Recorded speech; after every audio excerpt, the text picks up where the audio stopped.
안녕하십니까. 오늘은 레위기 1장 1절에서 9절까지 보도록 하겠습니다. 제가 읽어드리겠습니다. 제가 가진 성경 147페이지입니다. 구약이죠. 여호와께서 회막에서 모세를 부르시고 그에게 말씀하여 이르시되 이스라엘 자손에게 말하여 이르라. 너희 중에 누구든지 여호와께 예물을 드리려거든 가축 중에서 소나 양으로 예물을 드릴지니라. 그 예물이 소의 번제이면 흠없는 수컷으로 회막문에서 여호와 앞에 기쁘게 받으시도록 드릴지니라. 그는 번제물의 머리에 안수할지니 그를 위하여 기쁘게 받으심이 되어 그를 위하여 속죄가 될 것이라. 그는 여호와 앞에서 그 숫송아지를 잡을 것이요 아론의 자손 제사장들은 그 피를 가져다가 회막 문 앞 제단 사방에 뿌릴 것이며 그는 또 그 번제물의 가죽을 벗기고 각을 뜰 것이요 제사장 아론의 자손들은 제단 위에서 불을 붙이고 불 위에 나무를 버려놓고 아론의 자손 제사장들은 그 뜬 각과 머리와 기름을 제단 위에 불 위에 있는 나무에 버려놓을 것이며 그 내장과 정강이를 물로 씻을 것이요 제사장은 그 전부를 제단 위에서 불살라 번제를 드릴지니 이는 화제라 여호와께 향기로운 냄새니라. 아멘. 네, 사랑하는 여러분, 오늘은 우리가 레위기 1장부터 4장까지 보는 날이잖아요. 오늘은 저하고 1장 1절부터 9절까지 읽고 또 할 수 있는 분들 전부 다 보셨으면 좋겠습니다. 특별히 레위기 들어가기 전에 우리가 구조를 간단하게 한번 살피고 레위기 1장 들어가도록 하겠습니다. 먼저 레위기는 보통 3가지 구조로 단락으로 이렇게 파티션이 나눠집니다. 먼저 1장부터 10장까지는 제사의 제도로 나눠지고요. 11장부터 16장까지는 정결과 부정, 그리고 17장부터 27장까지는 성결법에 대해서 이렇게 나누어집니다. 그런데 우리가 첫 번째 우리가 읽으면서 레위기에서 바로 들어가자마자 마주하는 게 바로 5대 제사에 대해서 우리가 마주하게 됩니다. 5대 제사는 간단하게 다 아시죠? 제가 한번 읽어드릴게요. 번제, 소제, 화목제, 속건제, 속죄제입니다. 그 중에서 속건제, 속죄제는 또 굉장히 많이 비슷해요. 속죄제가 속죄를 담당한다면 속건제도 속죄를 담당하기 때문에 따라서 우리는 왜 이렇게 비슷한 제사를 두 개나 존재해야 되는 건지에 대한 질문을 우리가 안 드릴 수는 없겠죠. 그런데 보통 속건제라는 거는 조금 다른 말로 표현한다면 배상제가 됩니다. 배상제. 속죄제는 바로 정결제라고 표현합니다. 정결제. 이 5가지 제사의 각 기능은 간단하게 우리가 살펴본다면 5대 제사 모두 속죄의 기능이 있고요. 각 제사는 하나님과 백성과의 관계를 방해하는 죄와 관련하여 각각 어느 특정적인 면을 부과시켜주고 있어요. 첫 번째 이제 5대 제사 중에서 다시 2개로 나눈다면 일반 제사와 특수 제사가 있습니다. 번제, 소제, 화목제는 일반 제사, 속건제, 배상제죠. 속죄제, 정결제는 특수 제사로 나누어집니다. 보통 일반 제사 같은 경우는 번제, 소제, 화제는 제사를 드려야만 하는 어떤 특정한 경우가 나오진 않아요. 언급은 없고 단지 화제라 이런 여호와께 향기로운 냄새니라라는 어떤 후렴 문구가 항상 등장하고 있고요. 그다음에 특수제사, 속건제, 속죄제 이 부분은 항상 화제라 이런 여호와께 향기로운 냄새니라라는 후렴구가 등장하진 않지만 항상 제사를 드릴 수밖에 없는 어떤 죄에 대한 언급이 나옵니다.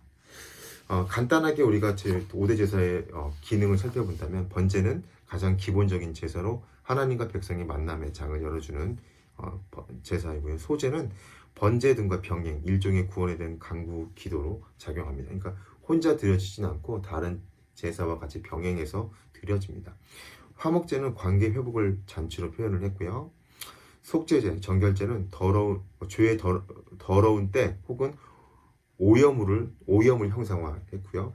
속건제, 배상제는 죄를 하나님께 진 어떤 채무, 즉 빚으로 형상화를 했습니다. 자, 그러면 우리가 오늘은 드디어 1장에 있는 번제를 한번 우리가 살펴볼 건데요. 번제는 히브리어로 올라 우리나라 말로 비슷합니다. 올라가다라는 의미를 가진 동사 올라에서 파생된 명사로서 제물을 불사를 때 연기가 하늘로 올라가는 것을 묘사한 단어로 제사의 이름으로 쓰인 겁니다. 사실 번제의 경우에는요, 가죽을 제외한 전부를 하나님께 불살라 드렸습니다. 이 점을 고려할 때 인간의 시각에서는 가장 이 번제가 비싼 제사였던 거예요. 그리고 두 번째는 번제의 경우 속죄의 어떤 기본 사항이 있어요. 속죄에 대한 기본 사항이 있지만 속죄자나 속건제와 같이 특별한 어떤 죄를 처리하는 그런 언급은 나오진 않아요. 그러나 여전히 거룩과 하나님과의 교제를 위해서 속죄는 기본으로 가져가는 거였습니다. 세 번째는 번제의 제물은 오직 수컷만 허용돼서 이 점이 조금 흥미롭고 중요합니다. 제물로 바치는 가축들은 그 자체가 값이 나가는 것이었어요. 그런데 그 중에서도 상대적으로 더 귀한 수컷만 제물로 허용되었다는 것은 번제가 비싸고 귀한 제사였음을 우리에게 알려주는 거죠. 그리고 이 점이 주는 메시지는 하나님과의 관계를 누리는 것이 결코 공짜가 아니며 귀한 것이었다는 점입니다. 이 점은 다윗도 같이 언급을 하고 있습니다.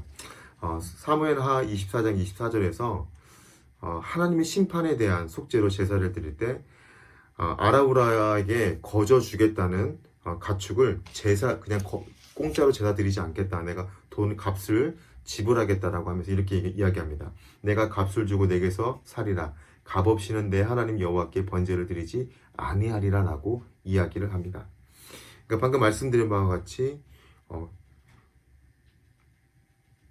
받은 만큼 그러니까 대가가 지불되기 때문이라는 거예요. 제사가 비싼 것이라는 말은 속죄가 결코 값없이 주시는 은혜가 아니라는 것을 보여준다는 겁니다.